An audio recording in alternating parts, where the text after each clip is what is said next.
purrs of the fish. I bet you know this sound.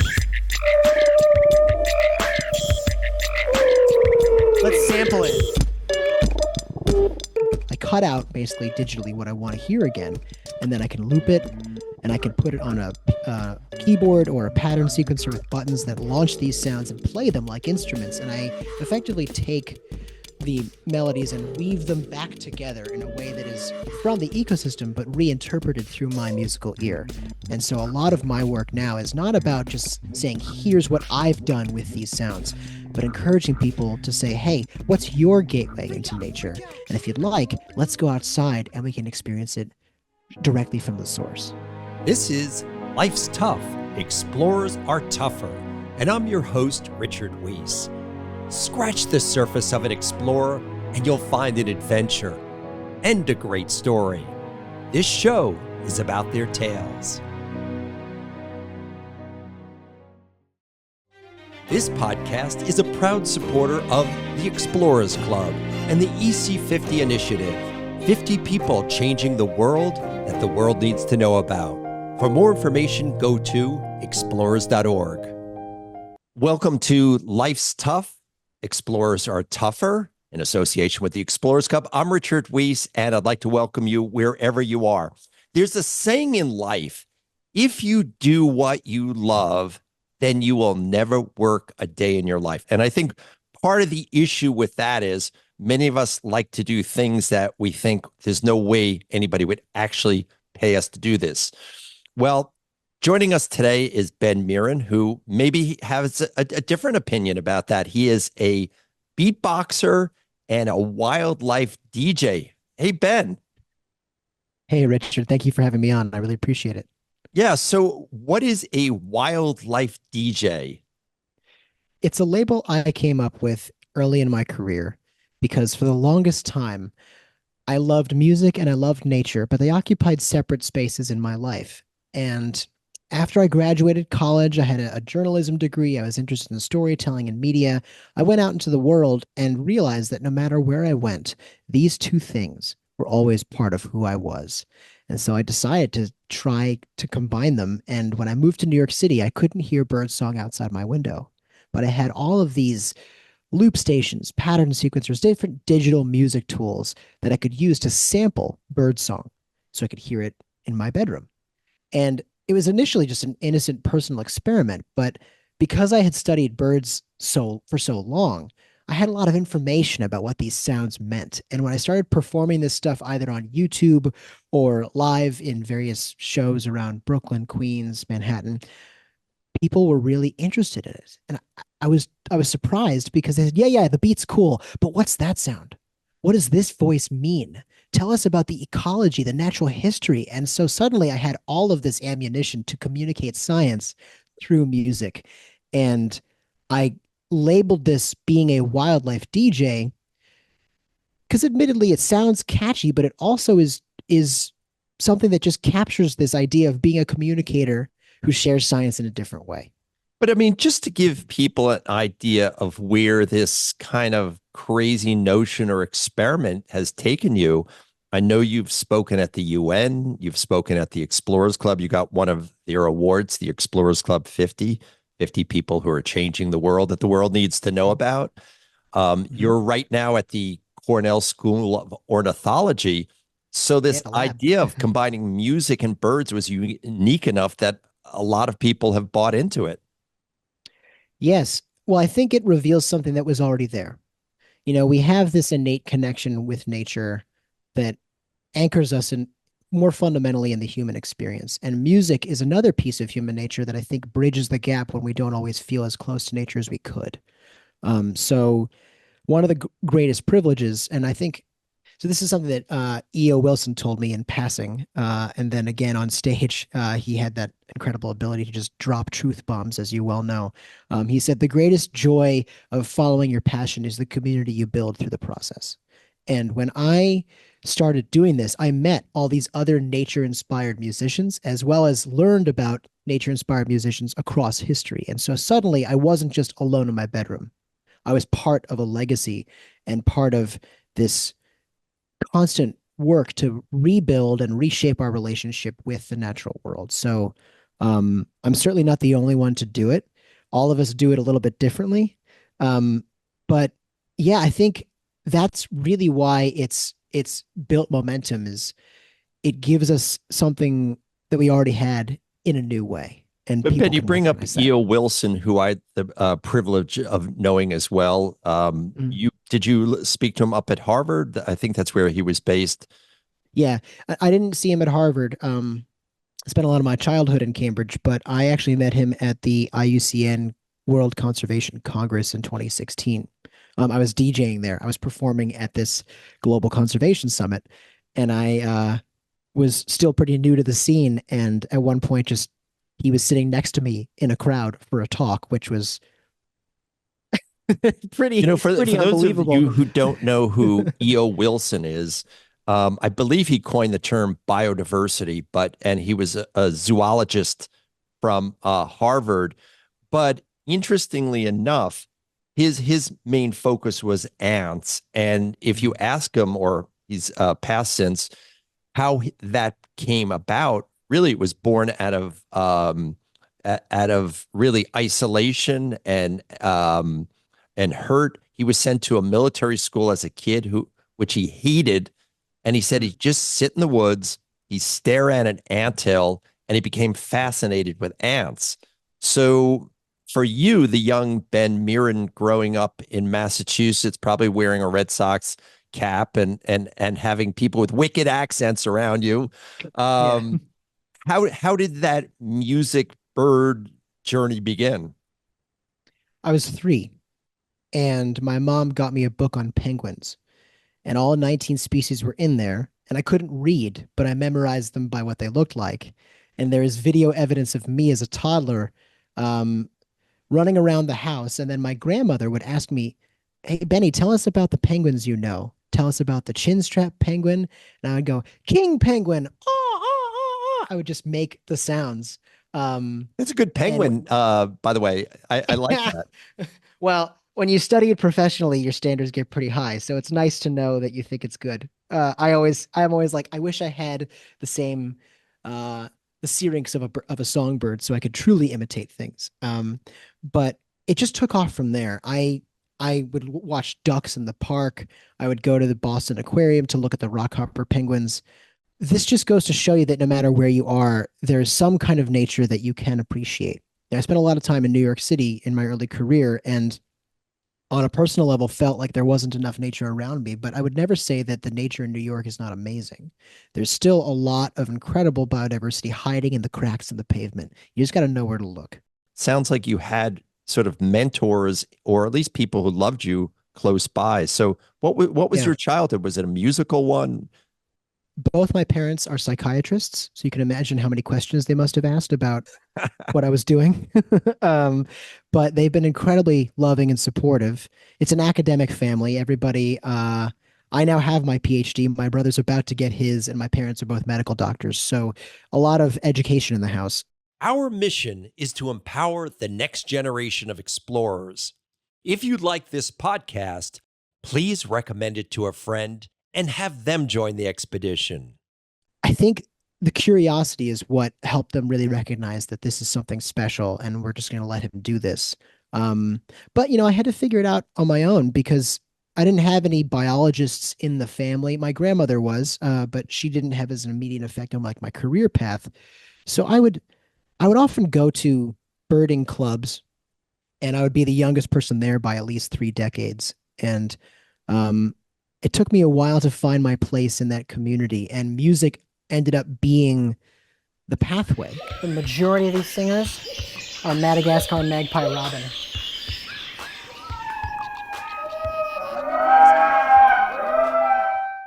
I was 3 when I got into birds, and maybe 7 or 8 when I started playing music. And my parents gave me a guitar.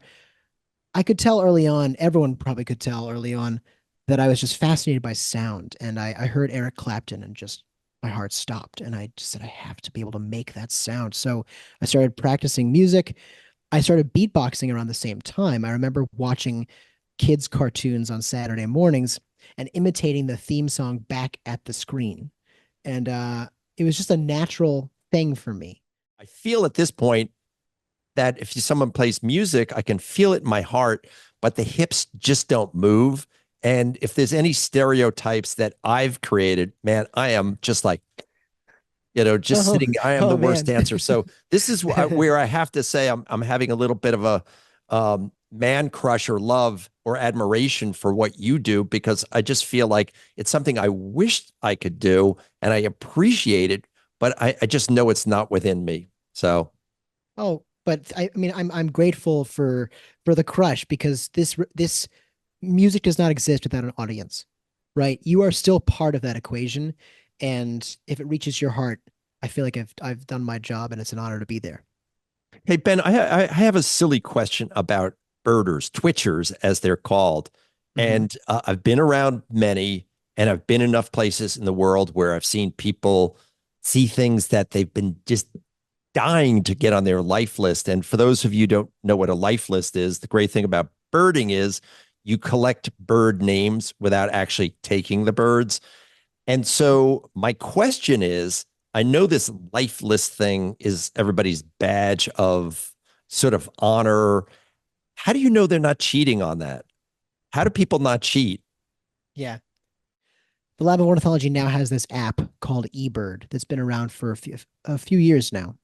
But it's a great way to report your sightings and showcase, if you choose, the number of birds on your life list. Now, on some level, it's kind of like in science, you could make things up, but ultimately the system will catch you doing that. And the real sacrifice there is that you're cheating yourself. I mean, the Oh, that's joy of almost in birding. life, but I have to tell you, Yeah. I've listened to birders talk about each other, and they'll mention things, and they seem like they're being honest about it, or the other one will say no, they didn't hear that, this or that. So Mhm. what is it about birding, do you think that creates this whole subset of culture? Oh, well, birds live everywhere humans do. And they're incredible barometers for the environment and how it's doing. And I mean, there's nothing like a bird that can awaken your curiosity and your inspiration because it sings, it flies, it has feathers. They're descended from dinosaurs. I mean, what's not to love? I think that alone inspires the culture in a pretty tremendous way. eBird and tools like it and life listing before it give people a way of kind of tracking their progress. I've never been that inspired by the numbers, at least on a personal level. I don't feel competitive about it. I feel like the community is the best part.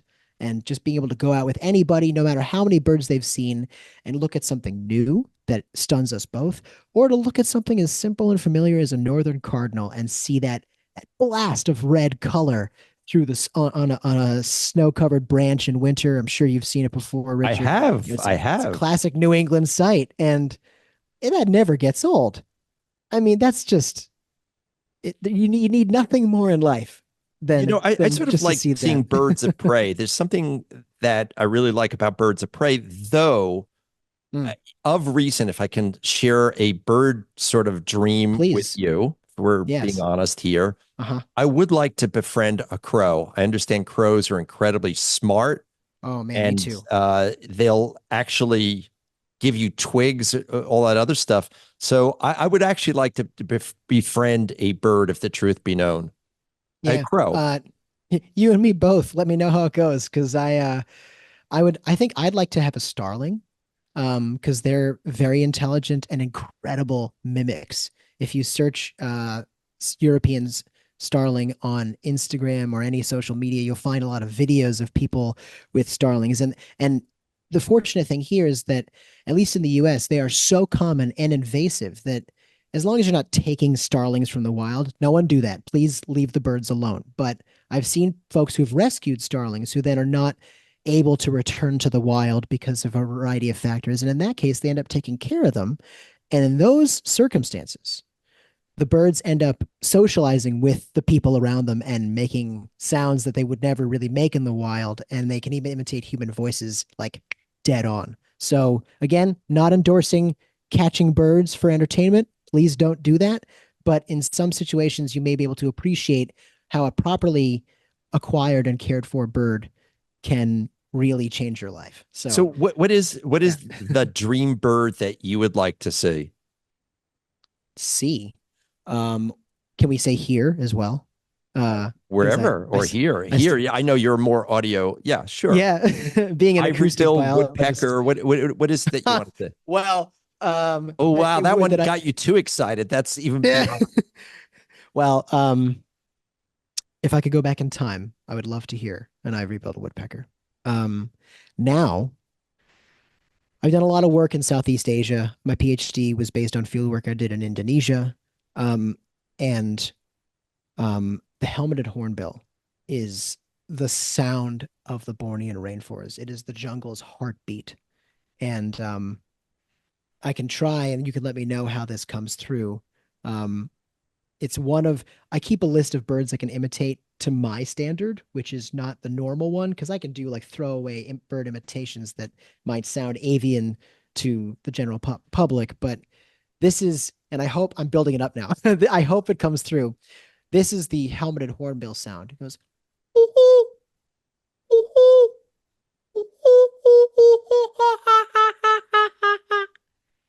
That is great. Yeah, it's I've heard it in music. I've heard it by other recordists. I I may have an opportunity soon to go to Borneo with some indigenous colleagues and just sit and listen to that sound and record it. It's effectively a way of capturing a voice without using a cage. Like you said, birding doesn't take anything from nature. It simply connects us to it. And that would be a dream bird for me. So let me ask you this. Depending on what people do in life, they tend to notice things, right? Like Mhm.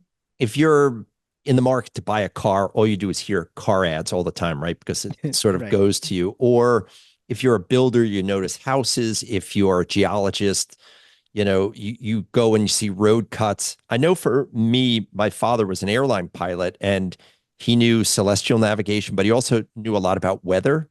So Cool. when, even I look at the clouds behind you through your screen there, that Mhm. says words to me. When I was a kid, I knew that a circle around the moon meant rain or snow within like 24 hours.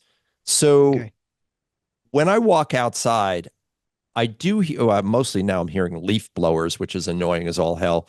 But, I do notice some bird sounds, but I have to imagine that you stop and listen, right? You stop and listen. And do you feel that the symphony that you're hearing creates stuff on the spot? Do you actually think, wow, I'd like to mix that sound with this sound? I don't know the songwriter process. And Mhm. so, how does that process work for you? The process for me is very much like how you described.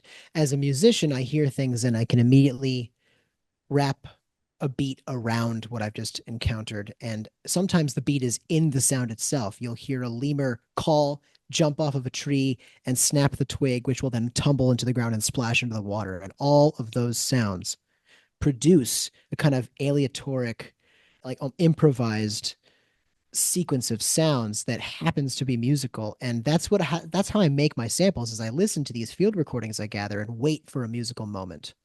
And then I cut out basically digitally what I want to hear again, and then I can loop it and I can put it on a keyboard or a pattern sequencer with buttons that launch these sounds and play them like instruments. And I effectively take the melodies and weave them back together in a way that is from the ecosystem, but reinterpreted through my musical ear. But I should say, after 10 years of doing this, the sounds of nature on their own feel like they're enough for me.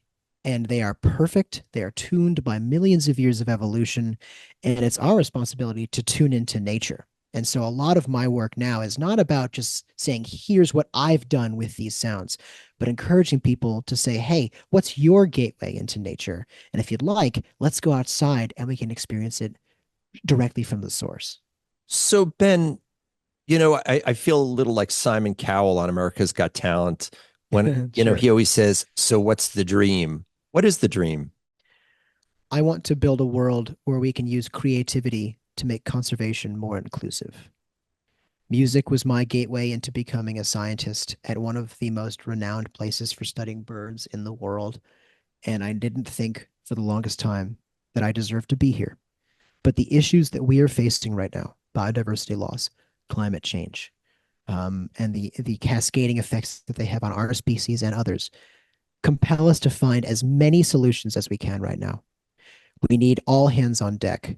And the more doors we can open by speaking in a creative language, just like those audiences I told you about in my basement show in Queens, if we can reach them where they are and speak to their heart as well as their mind, we can open this doorway to participate in the solutions and help everyone realize that they can shape the future that we share with all life on Earth. Well said. And you brought something up that you never thought you could be there. Is it that you had some obstacles on the way of getting there, or imposter syndrome? What was the mindset? Like, I think it's very easy to look at you now, and you're a very put together guy. In fact, I mentioned this morning at breakfast to my wife that I was interviewing you, and she goes, "Oh, I love that guy."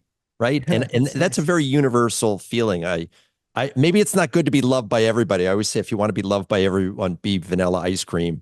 But people seem to love you. Interesting. But I have to imagine you weren't as always put together as I see now. Yeah, I have a lot of practice presenting what is fundamentally an unusual way of being. Uh, I grew up with an ADHD diagnosis and a lot of imposter syndrome that comes with it. My parents both worked at Harvard University. I was surrounded by academic excellence. If I got anything less than an A plus in biology, I thought, well, it's not for me. I can't do it, which is a tragedy because, like you, as you know, I've been infatuated with nature since I was a toddler. So we need more metrics than just grades to indicate to everyone that they have a way into these topics. And so I grew up really trying to find a way to apply my passions to the world and then pay attention to see what came back because that data is really key. It can't just be about what you want to send out. Um, I think it also needs to be about what comes back. And that's the artist and the scientist in me. The artist wants to share, the scientist wants to receive. We're talking about 20 years of kind of navigating my own mental makeup and finding a way to sort of fit in to the different social and professional contexts I've occupied. But you know, some of this can only be solved through time. I've tried on a lot of hats, and I've been through multiple iterations of a career. My first job out of college was being a junior ambassador for a city in Japan. I worked for the Japanese government, and then I worked in tech for a hot second, and then I was at a magazine in New York, being a web producer and making commercials, and then that was my last office job. And then I finally said to myself, through all of these auditions for my life, I've noticed that music and nature are still here. That's data.